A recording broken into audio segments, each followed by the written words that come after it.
We begin with the war. Russia is pounding Ukraine again. For the first time in weeks, air raid sirens blared in Kyiv as Russian forces launched a wave of missiles.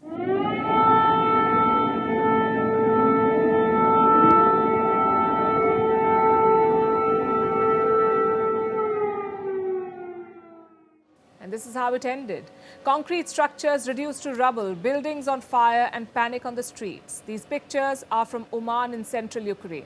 An apartment block was struck here.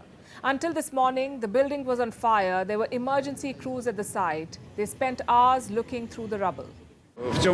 One part of the apartment block is completely destroyed. Preliminary info is that 109 people lived in that part. 27 out of 46 flats are completely destroyed.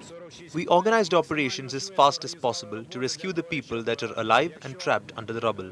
Canine units are also working on the site. These sites were common at the beginning of the war, but towards the end of last year, things eased a bit. Russia stopped these large-scale attacks, presumably because it ran out of missiles.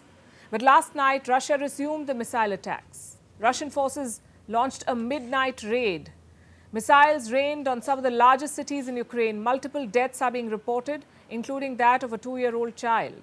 These civilians were sleeping when the missiles hit their homes. And Kyiv too was rocked by explosions. This is Russia's biggest attack in nearly 2 months. Less than 24 hours before the attack, the southern city of Mykolaiv was targeted. This is a city in Ukraine, and here 2 civilian buildings were struck. Reports say Russia fired 4 cruise missiles from the Black Sea. At least 1 person is said to have died. Now the question is, why has Russia intensified the attacks? Is it trying to send a message to Kyiv? A warning, perhaps? And I'll tell you why I say this. Ukraine has been planning a counteroffensive. It wants to retake some of its lost territories. Is that why Russia is striking Ukraine? To deter the Ukrainian forces. It's been at it for a while now, in fact. Moscow hasn't spelled out its motives yet, but there's no doubt that it is striking hard. And its weapon of choice are missiles. So Russia has been on the offensive, and some experts link it to the leaked US intelligence reports. You may remember this, the Discord papers. Dozens of top-secret US documents were leaked online. They were dumped on a platform called Discord.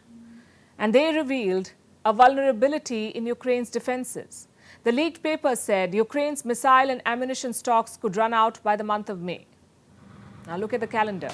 We're barely 2 days away from May. Is Russia trying to exhaust Ukraine's stockpile then? Also, how serious are these shortages? It's hard to make an assessment independently, but earlier this month, another report raised red flags. Ukraine wanted urgent shipments of surface-to-air missiles. It feared that Russia might launch widespread bombing attacks. Now, the Russians are pounding Ukrainian targets, and Kyiv has made fresh demands from allies. Zelensky, in fact, issued a statement, and I'm quoting from what he said. Russian evil can be stopped by weapons, and it can be stopped by sanctions. Global sanctions must be enhanced. This is what Zelensky wants. Meanwhile, Ukraine's counteroffensive could begin soon. NATO says it has delivered a vast amount of weapons to Kyiv. Overall, through the contact group led by the United States, NATO allies and partners have provided unprecedented support to Ukraine. More than 98% of the combat vehicles promised to Ukraine have already been delivered. That means over 1,550 armored vehicles, 230 tanks and other equipment, including vast amounts of ammunition. This week, Xi Jinping spoke to Zelensky to start some sort of peace dialogue. But with the way the fighting is intensifying, the peace plan may already be in pieces.